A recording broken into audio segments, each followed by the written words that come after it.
Hesperus. She's turning hard. Full speed. She's coming straight for us. Kretschmer's expression hardens like carved iron.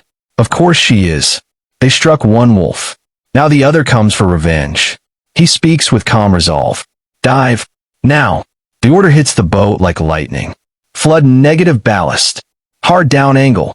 Rig for crash dive. The submarine tilts steeply, diving fast, the entire hull trembling from strain. Above them, HMS Hesperus races toward U-123's last known position, sonar pounding the water like a war drum. The hunt is not over. Not even close. The bow of U-123 pitches downward sharply as the ballast tanks flood, sending the submarine angling into a steep, desperate dive. Men grab rails and valves to steady themselves as gravity shifts under their feet.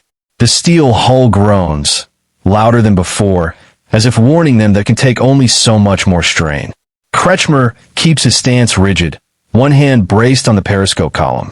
Take her down fast, but not past 150. Aye, her captain. Mertens answers, voice tight, already adjusting the controls. The depth gauge climbs. 30 meters. 40. 50. ***. Behind them, the thunder of HMS Hesperus' propellers grows louder, churning the water in a furious pursuit. Every second, she closes the distance. Haydn presses his headphones against his skull, jaw clenched. She's accelerating. 30 knots, coming straight down our wake. A shock of fear runs through the control room. A destroyer at ramming speed doesn't need sonar. She can drop charges by instinct. Kretschmer's voice slices through the tension. Silent, running the moment we pass 90 meters. Absolute silence. The boat continues its dive. 60 meters. 70. ***. The hull begins to sing, a deep, low groan of bending steel. Mertens mutters to himself, "Easy, girl, just a bit more." The lights flicker as ballast systems strain. 80 meters. 85. ***. Kretschmer lifts a hand. Silence. Instantly the engines cut to the quiet hum of electric motors. Conversation ceases. The only sound is the groan of the hull and the distant fury of the destroyer above. Haydn whispers. She's over the spot where we fired, slowing, preparing a run. Then, ping, a sonar blast slams the hull. Sharper, closer, more accurate. Kretschmer knows what that means. She has us. He doesn't flinch. Tight turn. 20 degrees port. Slow. The helmsman moves as if underwater, easing the controls. The submarine shifts very slightly, barely noticeable. Haydn's voice is a thin thread. She's dropping charges. Everyone braces.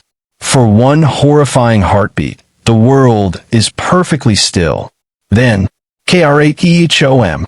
A depth charge detonates above the aft section. The submarine bucks violently. Another. Hum. The lights flicker, dim, then stabilize. A third. Crayak. A loud, metallic scream tears through the aft compartments as a beam flexes dangerously.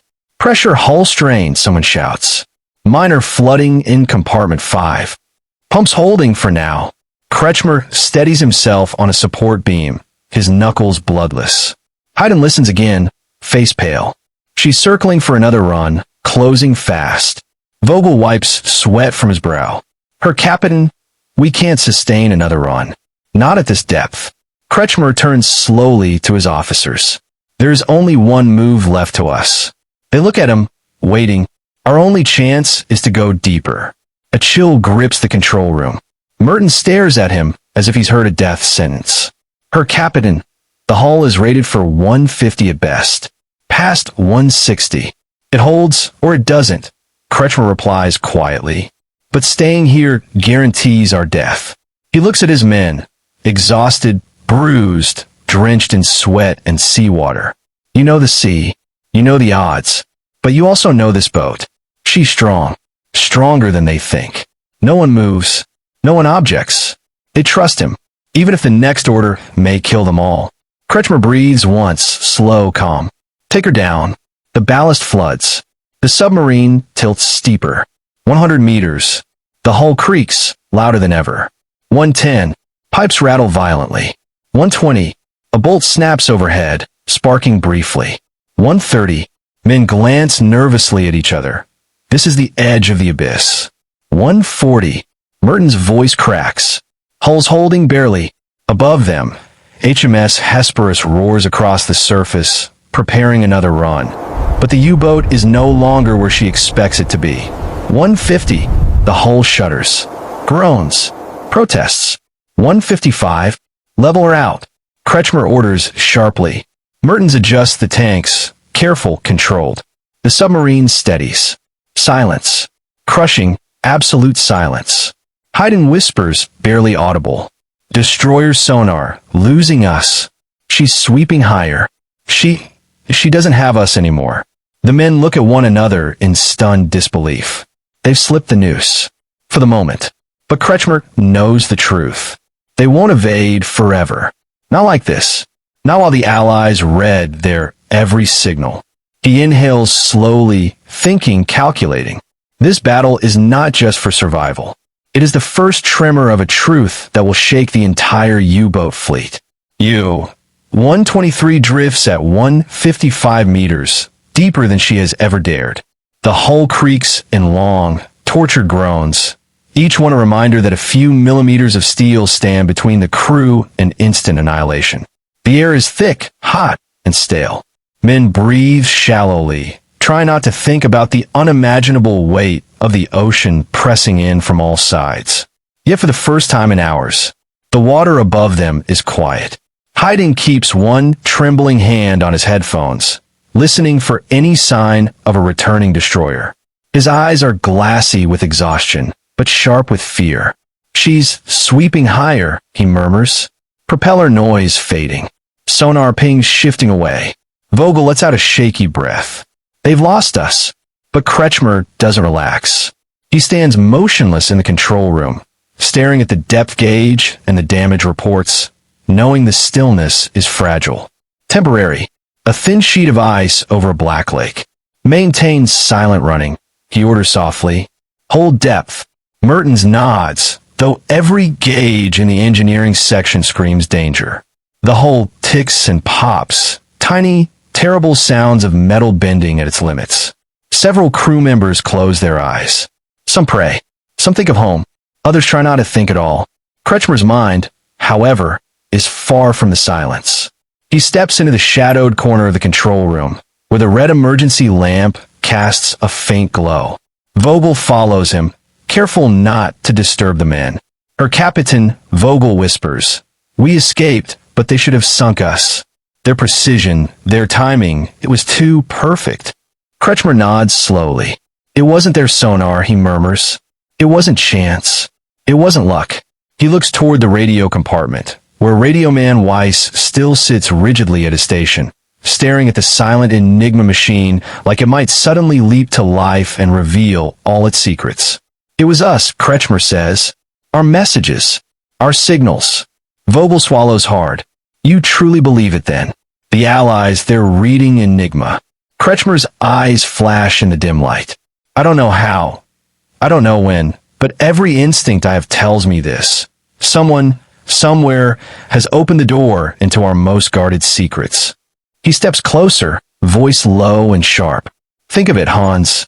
Convoys turning at the last moment. Escorts appearing from nowhere. Patrol grids no longer safe. Boats vanishing without a trace. And tonight, those destroyers moved as if they had our orders in their hands." Vogel glances around, ensuring no enlisted men overhear. But her captain, Enigma, is unbreakable. Kretschmer laughs once, a quiet, humorless sound. That's what Berlin says. That's what Donitz says. That's what every captain in the Atlantic believes. He gestures toward the bowed metal walls, the beads of seawater, the dim red light. But this steel coffin nearly became our grave because someone out there knows what we are doing. Vogel looks as if he wants to deny it, but he can't. Not after tonight. He whispers, "If Enigma is compromised, the entire U-boat fleet is doomed." Kretschmer nods grimly. "Unless we tell them." Vogel's eyes widen in alarm. Her captain, sending a message now, after everything. would reveal our position again. Yes, Kretschmer says, which is why we won't. Not yet. He looks toward the darkened forward section of the boat. First, we survive this night. Haydn stiffens suddenly, pressing his headphones tighter. Contact, he hisses. The men freeze. Kretschmer whirls toward him. Destroyer. Haydn listens for a fraction of a heartbeat, his face tense. No, not a destroyer. The screws are too light. Smaller. Slower. Vogel leans in. A corvette. Haydn's brow furrows. No, not that either. It's a merchantman, I think. A lone one, heading southwest. A few men exhale shakily. A merchant ship means safety, cover, potential escape. Kretschmer's eyes narrow, sharp again. If we shadow her wake, she may mask our noise. He turns to the helm. Prepare to rise. Very slowly. 5 meters at a time. Mertens nods reluctantly. She'll complain, her captain. The hull is strained. We give her no choice, Kretschmer replies. The submarine angles upward again, the hull groaning in protest, like a living creature begging to be spared. Kretschmer grips the periscope handles. Every move now is a gamble. Every meter upward risks revealing them to sonar or to aircraft dawn patrols waiting above the clouds. But if they stay where they are, at this crushing depth, they will die anyway. The U-boat rises. The faint sound of the merchant's propellers grows louder. Kretschmer murmurs, "Follow that sound. It may be our only path home." The depth gauge ticks upward with agonizing slowness. 155 meters. 150. 145, ***. Each meter gain feels like a negotiation with the Atlantic. One wrong move, one pressure spike, and the hull might fold inward like thin foil. The steel groans in long, shuddering breaths as you. 123 ascends towards safer waters. Kretschmer stands rigid at the periscope column, counting the seconds between Haydn's whispered updates. The faint thrum of a merchant ship's propeller filters through the hull. A rhythmic pulse, steady and slow. Haydn murmurs, "She's ahead of us, bearing 185, holding course." Perfect. A lone merchantman plodding across the ocean is a gift from the sea itself. Her wake is noisy, turbulent, unpredictable. Hold fast, man. Precisely the kind of soundscape a hunted submarine can hide within. Kretschmer whispers, "Bring us toward her track." Slight course correction, nothing abrupt. The helm adjusts a hair. The submarine responds with a sluggish groan. Mertens mutters from the gauges. She's complaining, her captain. Any more stress, and she'll make it known. "We need just enough," Kretschmer replies. No more. Above the waves, the lone merchantman. A single cargo vessel, lights blacked out, steams on a lonely route. One of the few still daring the North Atlantic without full escort. Her lookouts scan the horizon from the darkened bridge, unaware that beneath the water, a battered predator creeps toward her stern. Her engines churn a deep, heavy heartbeat into the water. To a submarine, it is cover. To a destroyer sonar, it is confusion. Back aboard you, 123. The submarine rises again. 140 meters.